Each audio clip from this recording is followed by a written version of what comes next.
আসসালামু আলাইকুম রহমতুল্লাহ বারাকাতুহু। জুম্মা বাদ আমি আজকে উপস্থিত হয়েছি কৃষক ভাইদের পাশনই।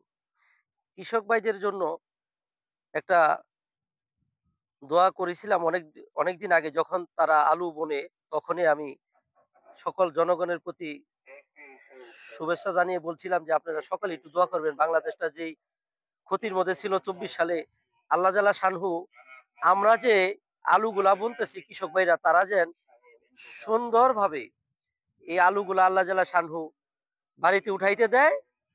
সেজন্য ভাই দোস্ত বুজুর্গ সকলেই আমাদের এই কৃষক ভাইদের জন্য দোয়া করিবেন। আলুর পরিস্থিতি খুবই ভালো দেখা যাচ্ছে, খুবই ভালো দেখা যাচ্ছে। সুন্দর হয়েছে আলুর গাছগুলো, আল্লাহ তাআলার অশেষ মেহেরবানি। সেজন্য আমরা সকলেই দোয়া করিব যে আল্লাহ, হে আমাদের প্রতিপালক, অহু আলা কুল্লি শাইইন কদির, সমস্ত ক্ষমতার অধিকারী, সমস্ত জ্ঞানের অধিকারী, সর্ববিষয়ে সর্বশক্তিমান রব, আমাদের কৃষক ভাইদেরকে আপনি হেল্প করবেন। আপনার রহমত না হলে কিচ্ছু হবে না আমাদের। সেজন্য আমরা মুসলমান যারা, তারা সকলেই ওই মহান প্রতিপালকের, ওই মহান সত্তার যাহার হাতে আমার প্রাণ পাখি, তাহার কাছে চাহিয়া থাকি। আমাদের আল্লাহ জাল্লা শানহু হুজুর পাক সাল্লাল্লাহু আলাইহি সাল্লামের মাধ্যমে বলছে, যা কিছু চাইবা মুসলমান, আমি আল্লাহর কাছ থেকে চাইবা, আমি আল্লাহ তোমাদেরকে সবকিছু পূরণ করিব মনের আশা। ভালো থাকবেন, সুস্থ থাকবেন। কৃষক ভাইদের ফসল খুব সুন্দর দিতেছে আল্লাহ পাক। এখানে আবার সরিষা ক্ষেত, আমাদের বিক্রমপুরের আলু বেশিরভাগ বুইনা থাকি। তো এইবার কোনো গজব এখন আল্লাহ দেয় নাই। অনেক বছর বোনার টাইমেও ২ বার করে আলু বুনছে, বৃষ্টি দিয়া গজব হইতো। এখন পৃথিবীটা অচল ওইখানটা বাইডেনে করতেছে। আবার আমাদের বাংলাদেশের সরকার ছিল, তাই সেও ব্যাংক ট্যাংক খালি করে, ওদিকে আমি যাচ্ছি না। এখন আমরা এই দেশ আপনার আমার সকলেরই। সেই জন্য মিলেমিশে এই দেশ গড়বো আর আল্লাহর কাছে পানা চাইবো। আল্লাহকে হাজির নাজির রাইখেই আমরা সকল কাজ করিব। ভালো থাকবেন।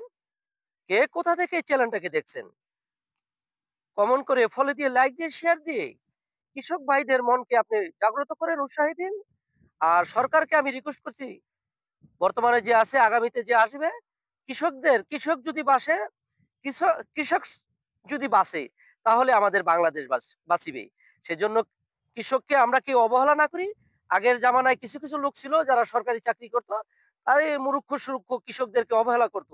কিন্তু এখন পরিস্থিতি এমনই এসেছে, কৃষক ছাড়া আমাদের চলা বিষম দায়। সেই জন্য কৃষককে ভালোবাসুন। আর সরকারের তরফ থেকে কৃষকদেরকে যদি সাহায্য না করেন, এরপরে এই সবজি দিয়ে অনেকে মাইর খাইছে কিছুদিন আগে, কিছু কিছু দিয়ে সার ঠার অনেক কিছু দিয়ে, আমি একটা প্রতিবেদন করছিলাম, আজকেও আমি আবার করতেছি।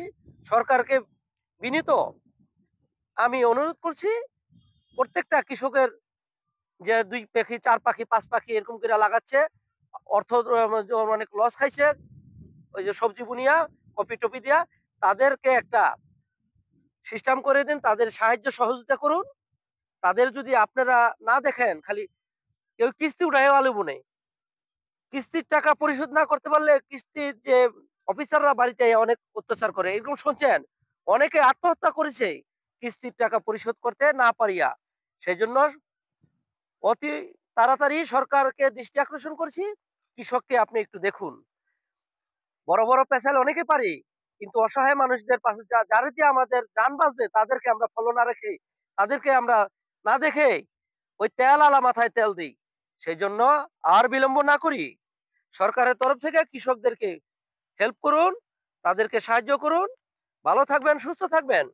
আমরা আল্লাহর কাছে আশীর্বাদ, এইবার আলু উঠানোর টাইমে যেন আল্লাহ সুবহানাহু ওয়া তাআলা আমাদের কোনো বড় ধরনের গজব না দেয়।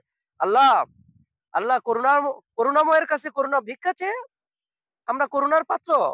করুণা আমাদের চাইতে হবে। সে হলো সমস্ত মহাজনের মহাজন। সেজন্য ওই মহাজনের কাছে আমরা করুণা ভিক্ষা চাচ্ছি। আমাদের কোনো গজব দিয়েন না। আপনার হাতে পায়ে ধরি গো আল্লাহ।